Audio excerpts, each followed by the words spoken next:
আমাদের গ্রামের যে হত্যাকাণ্ড একটা সন্ত্রাসী কার্যকলাপের কারণে যে আমাদের গ্রামের ছোট ভাই তো জিদনি নাম আমাদের গ্রামের সম্মানিত ডলু মামার ছেলে। বাট জিদনির বড় ভাইয়ের নাম সালামিন এবং আলামিন ভাই। তো সালামিন আমার ফ্রেন্ড বা বন্ধু, একসময় একসাথে আমরা ক্লাসমেট। তো এখানে অনেক কথা, যাই হোক। তো গান বাজনা আমাদের সমাজের কিংবা দেশের একটা ঐতিহ্য বিষয়, সেটা ভালো লাগে।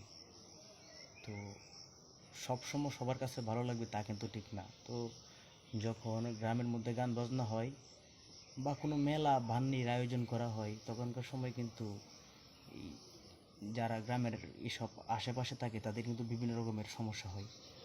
তো গানের কারণে যে শব্দে তো মানুষ ঘুমাতেই পারে না রাত্রে, এতটুকু বাজে অবস্থা হয়ে যায়। তো অনেক কষ্ট করতে হয় অনেক মানুষকে, মানে ত্যাগ স্বীকার করতে হয় গান বাজনার কারণে। আর গান বাজনা যদি না হয় তাহলে তার সমস্যা নাই। এটা তো তেমন কোনো কিছুই না যে আপনাকে সেই গান বাজনা এখানে করতেই হবে, গান বাজনা আপনাকে দিতে হবে। তাছাড়া যে জায়গার ঘটনা, এখানে গান শুধু কালকানা, মানে হয় নাই। বাট এই জায়গায় গান বাজনা অনেক আমি ছোটো থাকতে শুনতেছি, বাট চলতেছে। তো গান বাজনা নিয়ে এখানে আমার বিরোধ কিংবা কোনো মতামত নাই। তারপর আমি একটা তারপরও এখানকার এই যে গান বাজনা এসব আমি একদম অ্যাকসেপ্ট করি না, বাট আমি লাইক করি না। তো ইউটিউবের ফেসবুকে যে একটা ভিডিও দেখলাম এই হত্যাকাণ্ডের বিষয় নিয়ে, হ্যাঁ, জিদনির শরীরে অ্যাটাক, বাট তার ফিডের মধ্যে সাক্ষ্য কিংবা ছুরি বা কোনো কিছুর একটা অ্যাটাক করা হয়েছে, এটার একটা চাপ আমরা দেখতে পারছি। আর অবাক করার মতো বিষয়, তার গলার মধ্যে একটা স্পটের দাগ ছিল। আমি তার বডি দেখি নাই, বাট দুঃখজনক বিষয় ওই জায়গায় রক্ত, অনেক রক্ত তার গলার যে আশেপাশে।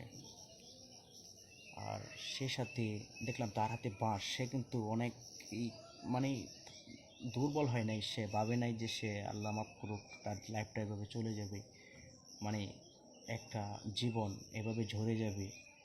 কিংবা যারা এটা করছে আমি জানি না তাদের উদ্দেশ্য কী ছিল, তাকে এভাবে মেরেই ফেলা, নাকি শুধু অল্প আঘাতের মধ্যে তাকে একটা এই হুমকি দামকি। তো কেন হুমকি দামকি দিবে আমি ওই সব বিষয় জানি না, বাট ভিডিও যা দেখছি তা নিয়ে আমার যে কথা কিংবা আলোচনা। আর সে সাথে চাই সুষ্ঠু, সফল, স্বচ্ছ, যেহেতু আমাদের গ্রামের আমার ছোটো ভাই ও মারা গেছে, বাট আমরা চাচ্ছি যে তার সঠিক নেই যে বিচার সেটা সে পাক। আর ভিডিও ফুটেজ অনুযায়ী আবার আমার শোনা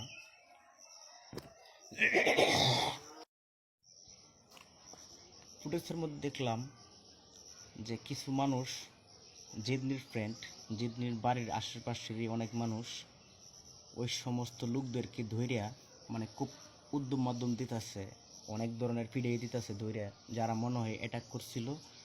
এই তারা বলতে এখানে তারা কতজন ছিল, কিভাবে এখানে অ্যাটাক করার কি উদ্দেশ্য ছিল, বাট তারা কি একজন ছিল নাকি অনেক মানুষ ছিল, হ্যাঁ, ভিডিওতে কিন্তু তেমনটাই স্পষ্ট। আপনি অনেক জিনিসগুলো এখানে খেয়াল করলে দেখতে পারবেন যে এই যে জিদনি যে নিহত হয়েছে ছেলেটা আহত অবস্থায়, বাট সে কিন্তু খুব শক্তি এবং তার যে সম্পূর্ণ মনের যে একটা শক্তি সে সম্পূর্ণ প্রয়োগ করছে। তার হাতে বাঁশ ছিল, সে বাঁশ দিয়ে অ্যাটাক করছে। তার হাতে একটা, জানি না তার যে ছুরি কিংবা কী অ্যাটাক দিছিল, তার হাতে কি এটা ছুরি ছিল না অন্য কোনো লাড়ি বাড়ি বা কোনো একটা কিছু ছিল হাতে, সে কিন্তু এটা দিয়েও অ্যাটাক করছে। বাট সে কিন্তু সম্পূর্ণ সুস্থ জ্ঞান কিংবা সম্পূর্ণ কি জানেন যে সঠিক জ্ঞানে সে অ্যাটাক করছে, কারণ জানে তার উপরে কারা অ্যাটাক করছে। তো ভিডিও ফুটেজ অনুযায়ী তো এখানে অনেক মানুষ দেখলাম, অনেক মানুষ এখানে ছিল, বাট সঠিক বিষয়টা কি, হ্যাঁ, এখানে আসল বিষয়টা কি ছিল সেটা আমাদেরকে খুঁজে বের করার আমাদের খুবই প্রয়োজন। বলতে কি, সেটা তো যেহেতু একটা ছেলে মারা গেছে, আমি বাংলাদেশের যে কোনো রকমের ঘটনা নিয়ে এভাবে কথা বলতে পারি, কেননা অনেক রকমের বিষয় থাকে। আমরা তো আর ভাই দেখেন এরকম কোনো সাংবাদিকতা না, কিন্তু বিষয়গুলো যখন আপনি খেয়াল কিংবা ফলো করবেন তখনকার সময় আপনি অনেক কিছু দেখতে পারবেন আপনার দৃষ্টিতে। আপনি দেখবেন একটা মানুষ আহত অবস্থায় সে মারা যাবে বাট সে জানে না, কিন্তু তার শক্তি সম্পন্ন দিয়েই সে কিন্তু অ্যাটাক করছে তার প্রতিপক্ষকে। সে আহত অবস্থায় তার শরীরে রক্ত অজস্রভাবে জড়তাছে। তো এমন অবস্থায় কেন?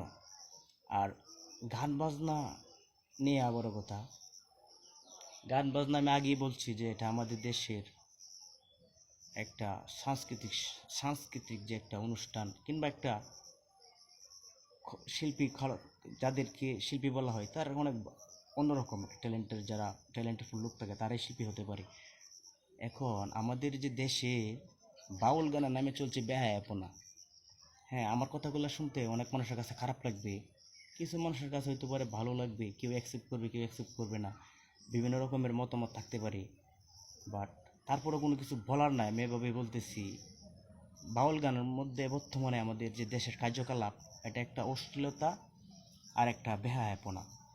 আমি এটা জোর গলায় বলতে পারি, একটা বেহায়াপনা আর একটা অশ্লীলতা আমাদের এই বাউল গান আমাদের বাংলাদেশে চলছে। বাট শুধু আমাদের গ্রামের বাউল গান এই বন্ধ হোক কিংবা এই ডিজে পার্টি বন্ধ হোক, সেটা আমি এভাবে বলতেছি, আমি নিন্দা জানাচ্ছি সেটা। এই সমস্ত গান বাজনার অন্তত প্রয়োজন আছে আমি সেটা মনে করি না। যদি আপনাদের এরকম কোনো রকমের প্রয়োজন কিংবা ভালো না লাগে, সেটা প্রতিরোধ করতে পারেন। বাট সমাজের যে কোনো বাজে কাজই হোক না কেন আমরা সেটা করতে পারি। কিন্তু কিছু মানুষ তো থাকে যারা নিজেরই শেষ হয়ে যেতেছে। তো এখনকার সময় যদি আপনার জন্য সম্পূর্ণ গ্রামের মানুষেরই সমস্যা হয়, গান তো শুধু আপনি দিয়েছেন, বাট আপনার কাছে ভালো লাগে আপনি এটার আয়োজন করছেন, অন্য মানুষ সেটা একজন অ্যাকসেপ্ট করতেছে না। আপনারা এই গান বাজনা হইলে বিভিন্ন রকমের মানুষ, বিভিন্ন অনেক জায়গা থেকে, অনেক দূর থেকে মানুষ আসে সেটা উপভোগ করার জন্য। কেউ আসে ভালোভাবে নেওয়ার জন্য, বেশিরভাগই আসে অশ্লীলতা সিস্টেমের জন্য। বাট দুঃখজনক বিষয়, আমি শিল্পীকে অপমান করতেছি। কিছু কিছু শিল্পী আছে যারা ওই মেয়ে শিল্পী, তারা আমার, ঠিক আছে, এর চাইতে ভালো গান আল্লাহর মতো আমি ভালো গাইতে পারি, তো আমার প্রশংসা না। তো সেরা শিল্পী নামের যে বেহায়াপনা বা অশ্লীলতা সৃষ্টি হইতেছে আমাদের এই সমাজে, গ্রামে, এই দেশেই তো, বাট আমাদের বাংলাদেশে, তো এটা তো বন্ধ করার দরকার। গান বাজাতেছে এরকম বিট, এরকম সাউন্ড সিস্টেম যে আপনার 1-1.5 কিলোমিটারের ভিতরে কোনো মানুষ ঘুমাইতে পারবো না। বৃদ্ধ বাবা মা থাকতে পারে, ছোট বাচ্চা থাকতে পারে। এটা কিন্তু কারো কোনো ফিলিংস বা অনুভূতির দরকার নাই। আপনি টাকা আছে, আপনার ক্ষমতা আছে, বা গান বাজনা স্টেজের কোনো সিস্টেম আছে এই জায়গায়, আপনি সেটা করলেন। সেটা আমাদের গ্রামের যে একটা বিষয়, সেটা সম্মানহানি আমি বলি। সেটা কি আপনি যেভাবে অ্যাকসেপ্ট করেন না কেন, আমি জানি না কীভাবে আপনি সেটাকে অ্যাকসেপ্ট করেন। ধান্দা যদি আপনার কঠিনভাবে থাকে, আপনি সেটা অ্যাকসেপ্ট করতে পারেন, এখান থেকে কিছু করতে পারেন। তো যে মায়ের বুকটা খালি হলো আর যে ভাইকে হারালো, তার তো অনেক কষ্ট। হ্যাঁ, আমাদের গ্রামের ছেলে হারাইছি আমরা, আমার বাইরে হারাইছি ভাই, ছোট ভাই। তো আমাদেরও তো কষ্ট সেটা, আমরা কিন্তু সেটা অ্যাকসেপ্ট করতে পারতেছি না। বাট এখানে যে বিষয় সম্পূর্ণ ভিডিওর মধ্যে যা দেখলাম, অনেক কিছু থাকতে পারে, বাট সেখানে শুধু অনেক মানুষই ছিল সেখানে আমার এই নিহত ভাইয়ের পক্ষে এবং বিরুদ্ধে। আমাদের গ্রামের অনেক মহিলা মানুষ ছিল, তারা এসে কিন্তু আটকাইছে কিংবা ধরছে। আমাদের গ্রামের যে পাড়া প্রতিবেশী ছিল তারা কিন্তু সেখানে এসব যারা হত্যাকাণ্ড বা তাণ্ডব চালাইছে তাদেরকে উদ্যোগ মাধ্যম কিন্তু অ্যাটাক করা হয়েছে। তো এখানকার সময় একটা অনুষ্ঠান হইল, বাট আবার যদি এমন কোনো কিছু হয় তখনকার সময় তো আবারও সমস্যা।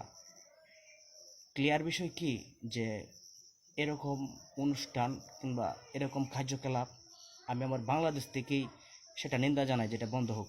আমার গ্রাম নিয়ে বললে তো আবার সমস্যা। অনেক মানুষ থাকে যাদের ধান্দাবান্ধা আছে, যারা একটু মস্টস করে, তাদের তো সমস্যা আবার। কিন্তু যাদের হারাইছে না তাদের কাছে আশা করি আমার এই কথাগুলো ভালো লাগবে, কারণ যারা হারাই তারাই বুঝে একটা মানুষ হারানোর যে কত বেদনা। কিন্তু কিন্তু বলতে কি বিষয়, সবাই ভালো থাকুন, সুস্থ থাকুন। সুন্দর জীবনযাপন করুন।